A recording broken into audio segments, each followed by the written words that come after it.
G'day swingers. So next day since the last episode, and as you can see the weather has changed quite dramatically. It was a lovely 26 degrees yesterday, quite humid, nice light fresh breeze, but today, 14 degrees, freezing.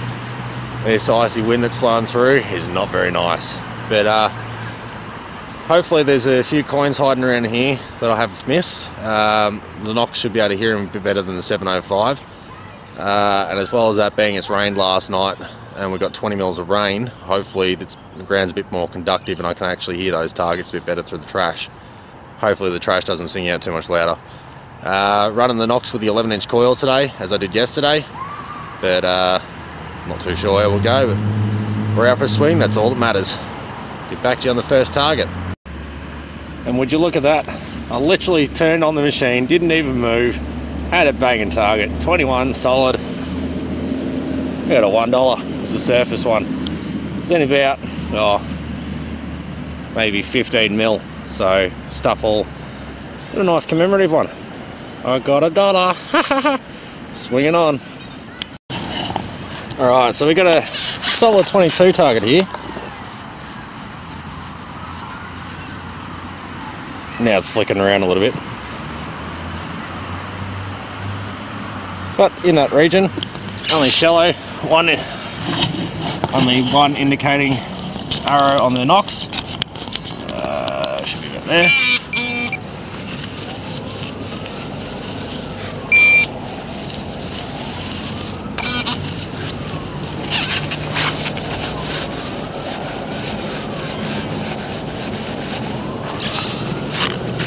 be around here somewhere.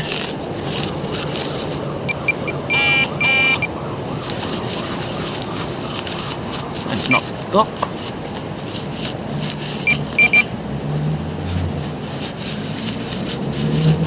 I'll get back to you in a second.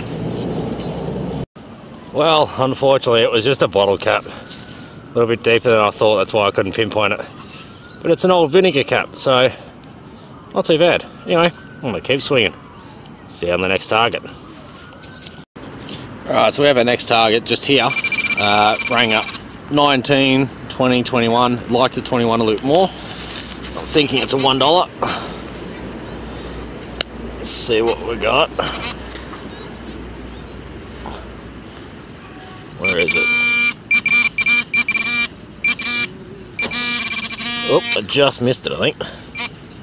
Yep, just here. And it's actually a bit of old copper by the looks of it. Yeah, a bit of copper sheeting.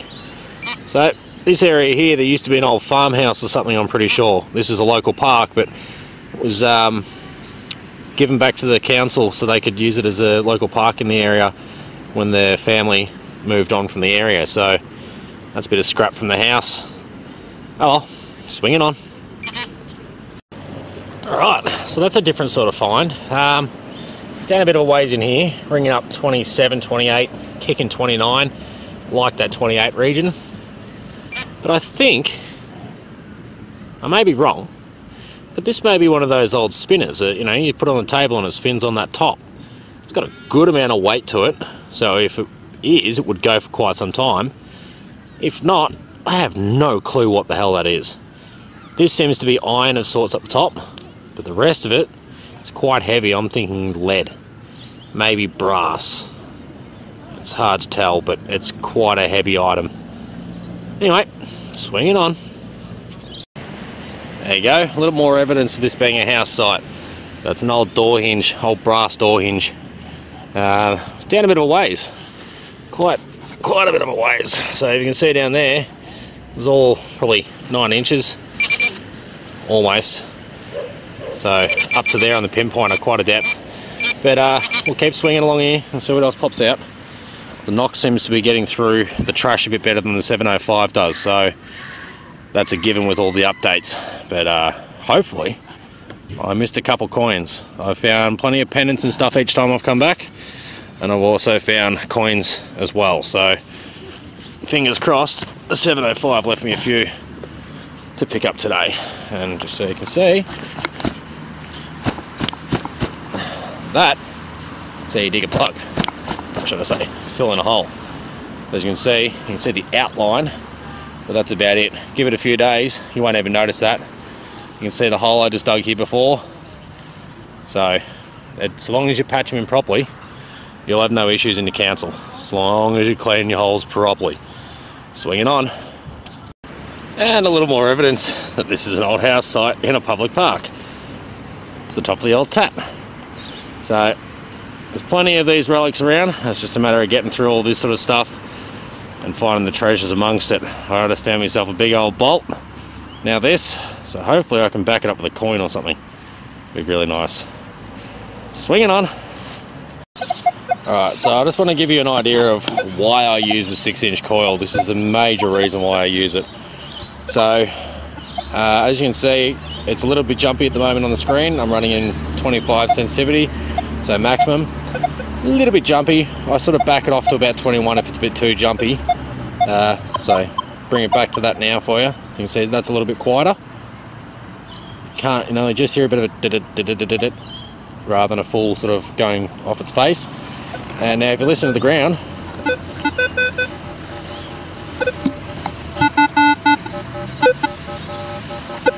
iron grunts everywhere. So there's bits of iron all through this ground, and it's very hard to pick out what's what between it. So that's why I use the 6-inch coil over the 11. So I'll stick with it. I can find stuff with this 11-inch coil now. I'm a bit better at pinpointing with it. So we'll keep going and see how we fare. Fingers crossed I can get one coin. Back to you soon. Alright, and persistence pays off.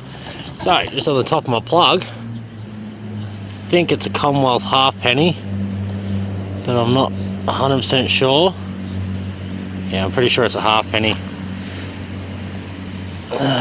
Yeah, Commonwealth of Australia, 1 halfpenny. 1911. Wow, okay, so that's kicking back a long way. Got a 119-year-old coin in my hand. Well, 109-year-old, sorry. But that's pretty impressive, considering I have been over this area and it's very trashy. And I managed to find that in amongst the trash with the Knox.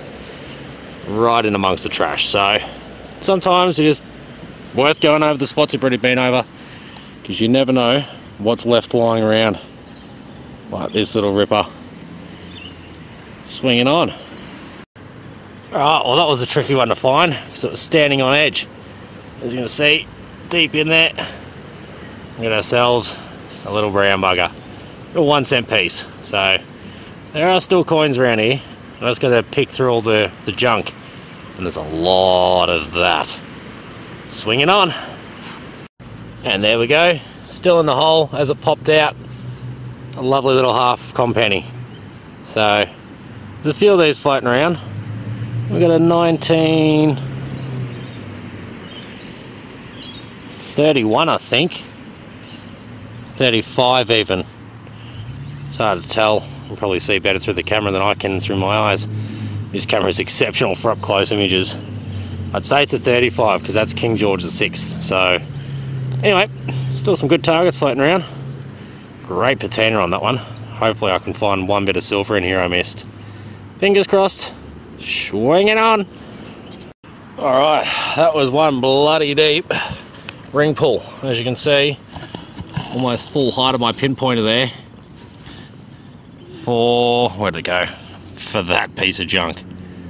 So sometimes you got to dig quite deep. Sometimes what they'll do is they'll come through and they'll put a layer of topsoil over the top of the existing grass, because they're not happy with the results of what the grass looks like. So they think they can fix it up by putting 6 inches of topsoil on top and then regrowing the grass, but all that does is just bury the rubbish.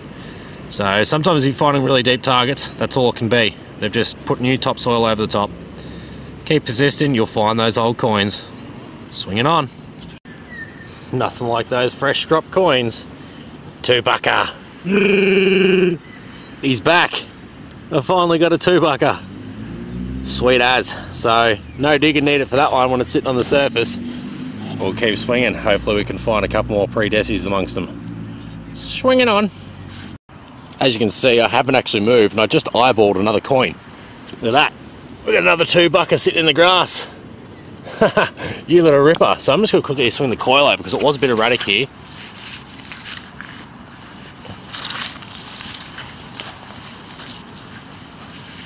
Well, $4. So I've just got the other $2 out so you can see. Of course it has to go to the bottom of the pouch. So $4 sitting on the surface. Haha, you little ripper. Swinging on. You little ripper, I knew there was silver. I just had to really persist for this one. It was giving me like 20, was it 22, 23 signal, really solid. So I was sticking around that. It was a little bit jumpy with the targets around it, but not the target itself. It was just hard to pinpoint because she's only a thrip. And we got a 1921 925 thrippence.